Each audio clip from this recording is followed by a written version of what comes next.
Mér finnst eins og það sé verið að byggja íbúður út allt. Já. Fullt af nýjum húsnæðum. Það sem maður getur haft áhyggjur af að allt þetta húsnæði sem þú ert að sjá í byggingu, það sé ekkit endilega íbúðin sem að þú ert að leita eða ræðu við að kaupa. Ég held að sé töluverð hætt á því að sé verið að byggja og mikið af miklu stærri íbúðum sem að markaðurinn er kannski ekkit endilega að spurja eftir.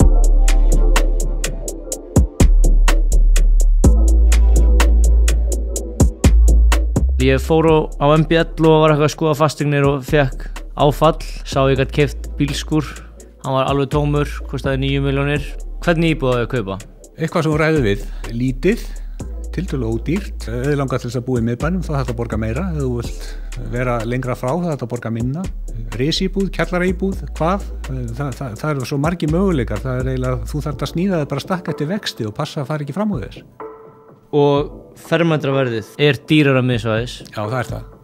Það er bara vegna þess að það er gaman að vera miðsvæðis, það gerist allt miðsvæðis, það er stutt frá háskólanum, það eru skemmtistaðirnir og barirnir og þú sparar leigubíla og allt það. Þá þarf ekki bíl, þá getur það gengið, en þetta er náttúrulega eitthvað sem að fólk verður bara að spá í, sko. Ef þú hjóla mikið til dæmis, þá skiptir kannski ekkit svakalega miklu máli hvar þú bíl, en yfirleitt, sko, þú ert að borga sérstaklega fyrir að vera í miðjunni þar sem allt er að gerast. Þetta er eiginlega bara val, hvað henta þér best. Finnst þér skipta miklu máli að vera í miðbænum? Já, það er náttúrulega bara svona megin ástæðan fyrir ég byrjaði að leigja. Ég bjó í Garðabænum með foreldrum mínum, en allt sem ég gerði fór fram hérna miðsvæðis og ég var bara að fara að finna spyrjandi að þurfa alltaf að gera á milli og svona. Það skiptir mjög miklu máli að vera miðsvæðis.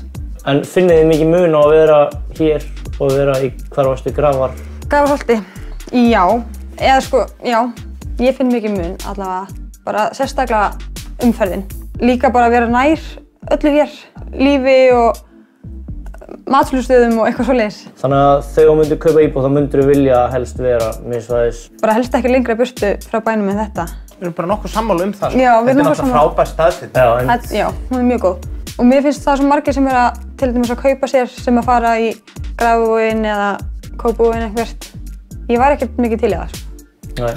Sen líka svolítið svona stemning, sko, ef við horfum á til dæmis þessi hverfi, svona eins og Skipholtið, ég meina, það er heila, þátt fyrir þetta sé gata, þá er þetta líka svona smábúðahverfi, skilur. Við höfum Bónus, það er einhver svona skemmtilega liberal bar hérna í kjallaranum á Listaháskólanum hérna beint fyrir framann, sem er tónastöðin, það er bingo, Ruby, bara svona alls konar, þetta er svona lítið, svona einhvers konar virðist vera samfélag. Það er stutt í marga hluti. Já, rosa.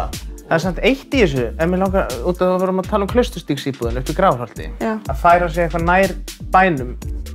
Það er mjög næs, en sko, við áttum, sko, ég held að það sé svo dýrmætt, sko, út af því að við sátum alltaf saman í bíl 40 mínútur á morgnana, út af umferð og snjósköflum og svona drasli.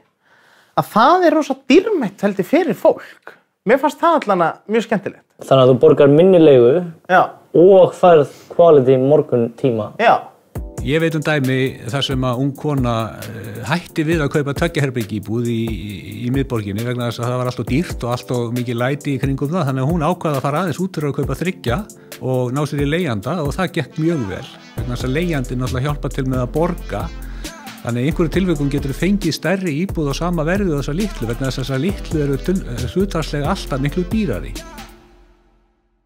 Þegar maður velur íbúð, þá skiptir máli að vita hvað maður þarf og kaupa ekki of dýrt. Það er dýrara að búa miðsvæðis að þar vel flestir vera, en á móti kemur að þar gerast hlutirnir og mögulega hægt að spara bílinn. Ef maður þarf stærra pláss, þá er þetta að kaupa stærri íbúðir fyrir sama pening lengra frá miðbænum. Og sumum finnst bara fínt að borga minna og bara eiga geðastundir saman á morgnana.